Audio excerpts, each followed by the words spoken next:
extraordinary stories to talk about this morning.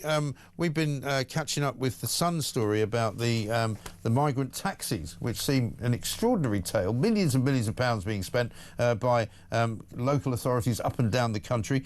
In one case, £350,000 a month being spent on one taxi company by one local authority, 6,000 journeys, people being taken up and down the country for doctor's appointments, dental appointments, visits to the Home Office, all manner of freebies being carried out. It's only wonder we haven't got any money in this country. Well, it's not much wonder, but it also emphasises why reform is right to say that we will be detaining asylum seekers in secure camps. Because if you've got them in a secure camp, you should be able to arrange medical appointments, etc., much more easily, rather than having individuals being placed in different parts of the country and then brought back to their old health base. So it is a nonsense. It is nonsense, and it seems to me that, and I was speaking to Tony Smith, you probably know, the former border chief, about this, and he said when all of these kind of, migrant assistance schemes were brought into play, there weren't so many migrants, and so the fact is that we're now spending bucket loads more money because there are so many more of them. Well, it's quite obvious that with thousands of people coming across on the small boats on an almost daily basis, it's obvious that the numbers would grow, but equally, the government's aware of that. It knows the numbers are growing. You would think it would adapt its processes to meet the growing numbers. It's elementary. You would think so. Many things are elementary, of course, but it seems as though the government are finding it quite difficult to do. Rather strange, is it not, that Labour Party politics are now being hoisted with their own petard. They're trying to send people back to France. They keep being thwarted by immigration judges and left-wing lawyers. Yes, it's deliciously ironic, but it is also, of course, frustrating because I suspect that we're going to have years of this government just not getting to grips with the situation. Now, the first thing you do is you stop using hotels. The second thing you do is you say very clearly, if you come here from a safe third country, you've no claim for asylum, we're not even going to entertain it, we're not going to process it, and then you deport. And if you have to change the law in order to be able to do that, including coming out of ECHR, that is what you do. Yes, and they don't seem quite prepared to do that. They started out saying that this was a groundbreaking deal they've done with France. Nothing before has been seen like it. We're going to be able to send one person over there. They're going to send one person back here. I mean, the whole thing was a stupid idea to begin with, but now they can't even carry it out. It looks even more stupid. Well, I mean, the whole thing was stupid because, of course, it doesn't make any difference to the numbers. If you take one in for every one that you send out, you end up with exactly the same problem of the strains on the NHS and infrastructure and accommodation and all the rest of it. So, it's not improving the situation. But as you rightly say, it isn't only that it was a very ill-conceived idea, they haven't even been able to put it into practice. So there they come with this big idea, and because of their own lefty lawyers, they can't actually do it. Yes. I wanted to ask you about this Ethiopian sex pest, for want of a better word, sexual assaulter, I suppose, Hadush Kibatu, 41 years of age, jailed for 12 months yesterday for his part in the sexual assault of a young teenager, 14-year-old girl. He tried to kiss her, then groped a woman over in Epping, outside of the Epping Bell Hotel. There's talk now of, rather than sending him to prison, deporting him instead. Some people say he should spend time in prison before you deport him. What do you say? Well, this is the age-old conundrum that's been with us for decades, that if you deport somebody, it may be that in their country they won't serve any prison sentence.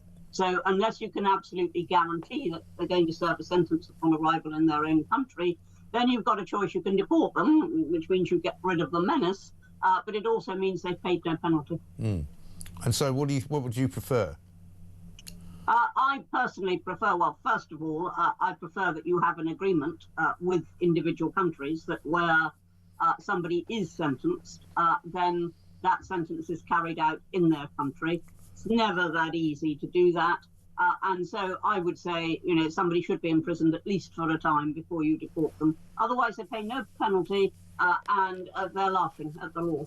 Yes, I mean, that is the problem. But again, like everything else in this migrant sort of storm that we find ourselves in the middle of, there's so many people, the sheer numbers. I mean, 1,000 people plus came last Friday alone after they'd managed to send 3 people back to France. You know, the numbers, the sheer numbers are just unbelievably huge now.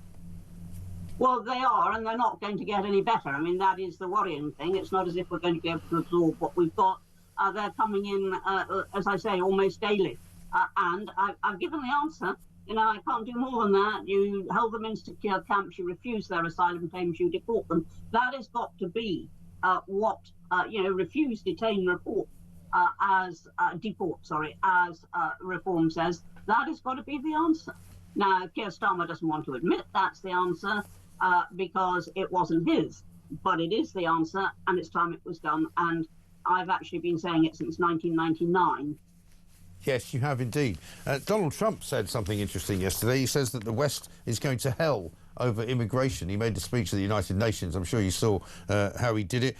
He basically said, you're destroying your countries. They're being destroyed. Europe is in serious trouble. You've been invaded by a force of illegal aliens like nobody's ever seen before. It's time to end the failed experiment of open borders. He's right, isn't he? Well, of course he's right. And of course he's got a good record in his own country of tackling the problem of unlawful migrants. So, I mean, it's not as if he's talking in a vacuum. He's talking as somebody who has actually taken measures to tackle the problem on his own home ground. And it is perfectly true. I mean, you know, immigration, which used to be only about halfway up the public's lists of concerns, you know, much more concerned about other things, is now right at the top because it is so out of hand. It is just completely out of hand. This government is not controlling the country's borders, and that's one of the first duties of government. Yes, exactly right. And one final one for you, Anne. I don't know if you've seen the story on the front page of the Daily Mail, but it's this kind of slightly long-running saga now of the £740,000 donation made to an organisation called Labour Together. It appears to be getting sort of hotter and hotter inside of Downing Street. Morgan McSweeney, who's Keir Starmer's Chief of Staff, is being accused now of possibly committing a crime by not revealing that the donation was made. He was advised apparently by a Labour lawyer to say that it was an administrative error, and that way he'd get away with it. But the Tory party have reported him to the police and to the Electoral Commission and to the Parliamentary Standards Body, and they're pretty sure that he's in quite a bit of trouble. Well, as you say, they've reported him to a number of bodies, including the police themselves. So in those circumstances, I think we've just got to wait for the outcome of the investigations. But quite clearly, you know, there is enough there to be concerned about, and I think that's as far as we can go at the moment. Yeah. Well, that's very diplomatic of you. I'm saying that if he goes, I think Starmer goes very shortly thereafter. Well, I hope Starmer should go anyway. Starmer is not running the country. Starmer is making an unholy mess of it. He should go anyway. I mean, regardless of what happens to anybody else. Yeah, no, I couldn't agree more. Good to see you, and thank you very much indeed. Widdecombe, Immigration and Justice spokesperson.